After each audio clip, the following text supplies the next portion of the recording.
dito sa akin, walang pami-pamilya. Nasasangkot na sa kung ano-anong problema si Justin. At paano kung nagsasabi ng totoo, yung Moises Malone.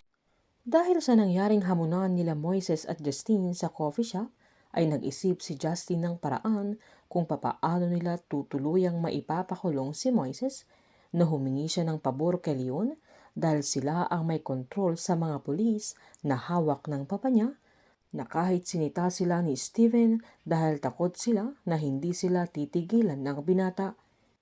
Habang inutusan ni General Arevalo sila David at Edgar na puntahan si Brian sa Hidalgo na isang pusher, nasakto namang umuwi si Kelvin sa lugar nila kaya namukha niya ang dalawang pulis na agad niyang sinilip kung anong ginagawa at kitang-kita niya ang madaming pera na inabot nila kay Brian kapalit ng pinapagawa nila sa kanya, na agad niyang tinawagan si Moises kaya agad namang pumunta ang binata sa dati nilang lugar. Habang galit si Jaime nang mapanood niya ang balita tungkol sa issue ng GSX sa kaso ni Roland dahil bumabaliktad na si Eleazar, lalo't hindi nila pinaalam sa kanya kung anong totoo. Agad pinuntahan ni Jaime sa opisina niya. Nagalit ito dahil kailangan pa niyang humingi ng appointment sa sekretarya ni Eleazar dahil kailangan niya itong makausap.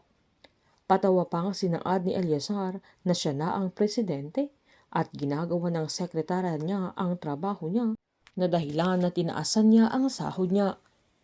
Pinaalala ni Jaime ang pabor na gagawin ni Eleazar sa mga Trevijano dahil malaki ang naitulong at nailabas nila noong kampanya at naniningil na sila na kailangan nilang i-award yung rehabilitation sa San Andres na ibigay na niya yung project sa corporation nila.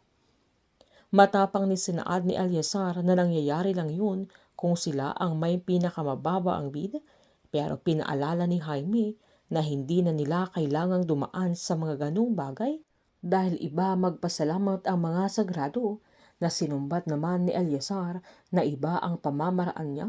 Sabay sinabihan niya si Jaime na dapat mas concern siya dahil minagic ni Rafael yung kaso ni Roland. Sabay tinanong niya kung ano talaga ang tunay na nangyari. Sa galit naman ni Moises ay sinugod nila si Brian kasama niya si Kelvin. Nang pauwi na sila ay hinabol sila ng mga barangay tanod at dinala sila sa barangay na binayaran din ni Brian ang mga tanod para tamnan si Moises ng droga. Kaya nang kapkapan na ang binata ay meron silang isang sachet ng droga na nakita sa bulsa ni Moises, na agad namang tumawag ang kapitan sa pulis. Bago pa sila pusasan ng mga tanod ay agad-agad tumakas si Moises. Nagwala naman si Jaime sa opisina niya kaya sinita siya ni Divine at sinabihan niyang nawawala na siya ng kontrol, pero mas nagalit si Jaime.